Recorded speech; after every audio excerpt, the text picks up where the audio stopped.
जी मतलब अदृश्य पर विश्वास और अंधविश्वास में पड़ने के बीच की रेखा क्या है? हाँ, अंधविश्वास एक अलग चीज होती है कि जैसे हमें कुछ ज्ञान नहीं और हमने गुरु की बात पकड़ ली, कोई बुद्धि नहीं लगाई और हम निकल गए।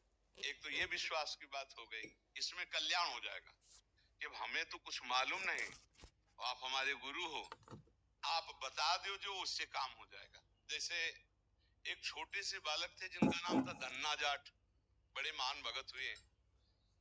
उनको परिवार की माँ ले गई कथा सुनाने, तो कथा में कह रहे थे बिना भगवान का भोग लगाए जो खाता है वो पाप खाता है, भगवान की सेवा करनी चाहिए। तो घर में आए, अपनी माँ से कहा, 8-10 वर्ष के होंगे, हमारे घर में तो भगवान है नहीं, भगवान का भोग नहीं लगता, पाप खाया जाए, अब कैसे होगा। तो कथा का आखिरी दिन था, तो पंडित जी के पास गए, कहा कथा आपने सुनाया कि बिना भगवान का भोग लगाए नहीं खाना चाहिए, भगवान हमारे यहाँ तो भगवान है नहीं, तो आप भगवान दे दो। तो उन्होंने देखा कि बच्चा है, तो उन्होंने कहा देखो कथा समाप्त होगी तब भगवान दे देंगे। अब वो दूसरे दिन जब जाने लगे तो उनके पीछे चले, भगवान दे दो गुरुजी आप कह रहे थे। तो उन्होंने सोचा लड़का है, इसको ठाकुर जी तो दे नहीं सकते, तो भांग खाते थे, तो भांग का बट्टा ऊपर का, कहा ये भगवान है ले लो। पूरी कथा बड़ी, तो उनका कैसे सेवा करेंगे, तो बोले नहा के नहा देना और पवा के पा लेना, बस इतनी सेवा है।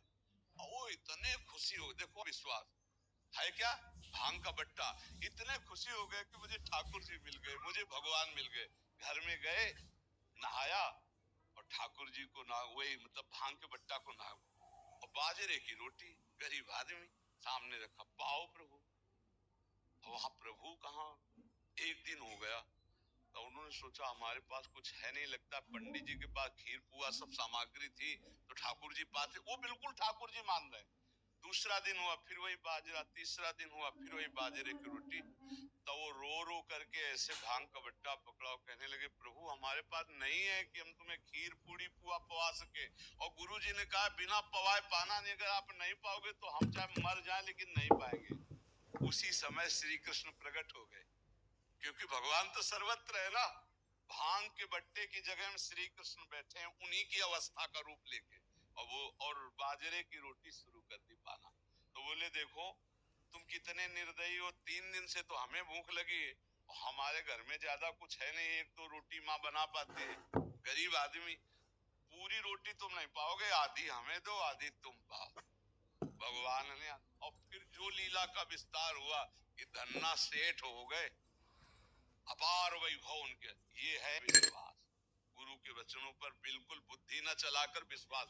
और एक अंधविश्वास कहते हैं पाखंड को, नहीं कि हम तुम्हारी आयु बढ़ा देंगे, हम तुम्हारा रोग नष्ट कर देंगे, हम तुम्हारा ये कर देंगे वो कर देंगे, ये सब गलत जगह है, अंधविश्वास है, इसमें फंस जाओगे, नष्ट हो जाओगे। तुम बेवकूफ बनाते हो उनको जिनको ज्ञान नहीं है। बचपन से बाबा जी मंत्र अनुष्ठान करते रहे, अवश्य में भोक्तव्यम कृतम कर्म शुभाशुभम, भीषम पितामह 6 महीना बाणों की सैया में रहे, तुम कलावा से तुम कर्म बांध दोगे, जंतुर बांध कर तुम किसी की कर्म मिटा दोगे, तो नौटंकी नाटक है कि नहीं।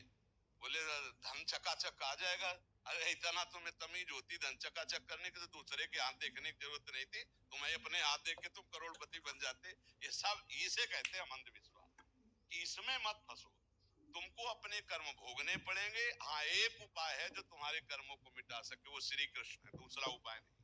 मामे ये प्रपद्यन्ते माया पिता, तुम खुद भजन करो, श्री कृष्ण को रिझा लो, वो तुम्हें सुखी कर देंगे, वो कर देंगे सुदामा से सुदामापुरी, ये सामर्थ्य उनमें है। तो इसलिए इसको, इस अंधविश्वास को हम रोकते हैं कि ये ड्रामेबाजी में कभी कोई मत फंसो, किसी के जंतुर भरने में इतनी ताकत नहीं कि हमारे कर्मों को नष्ट कर दे। ये भगवान ने आयुर्वेद बनाया, भगवान ने डॉक्टर बनाए, भारत में इतने बड़े पढ़े लिख कर डॉक्टर, ये सब बेवकूफ है क्या। वशिष्ठ जी जैसा कोई ज्ञानी महात्मा बिरला ही होता है। राम जी को 14 वर्ष का वनवास, सिया जी का हरण, दशरथ जी का मरण, कौशल्या का वैधव्य, इसे नहीं रोक पाए। और कह रहे हैं भरत जी से, सुनो भरत भावी प्रबल, बिलख कहो मुनिनाथ, हानि लाभ जीवन मरण जस अपजस विधिहान। हमारे भारतवासी ऐसे अंधविश्वासी है, इसमें लगे। इस बात को हम अंधविश्वास का खंडन करते हैं। अंधविश्वास अगर मानो तो गुरु के वचन मानो। बोले राधा जपो, कृष्ण जपो, अब बुद्धि लगाने की जरूरत नहीं, जप के देखो तुम्हारा मंगल हो जाएगा।